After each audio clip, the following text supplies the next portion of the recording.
কয়েকদিন আগে আমরা মামার বাড়ি গিয়েছিলাম ঢাকা। সেখানে প্রায় 15 দিন ছিলাম। যেহেতু ঢাকায় শুধু ফ্ল্যাট আর ফ্ল্যাট, রুম আর রুম, বাচ্চাদের খেলার জন্য কোনো মাঠ নেই।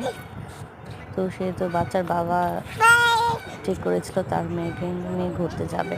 তো সন্ধ্যাবেলা বের হয়েছিলাম। তো ঘুরতে যাওয়ার জন্য তেমন কোনো জায়গা পাচ্ছিলাম না, কারণ আমার মেয়ের জন্য একটা মাঠও দরকার ছিল। তাই আমরা এসেছিলাম শহীদ মিনারে।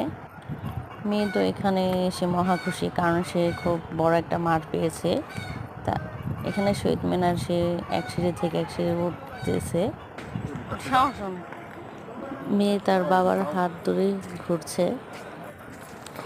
ওই পাশে বড় বড় ছেলেরা খেলাধুলা করছে, যদিও সেখানে রাত্রে মেয়েদের অ্যালাউ করে না। আমরা গিয়েছি কারণ ওইখানে একটা ভাঙা দেয়াল ছিল, ভাঙা দেয়াল টপকে আমরা গিয়েছিলাম।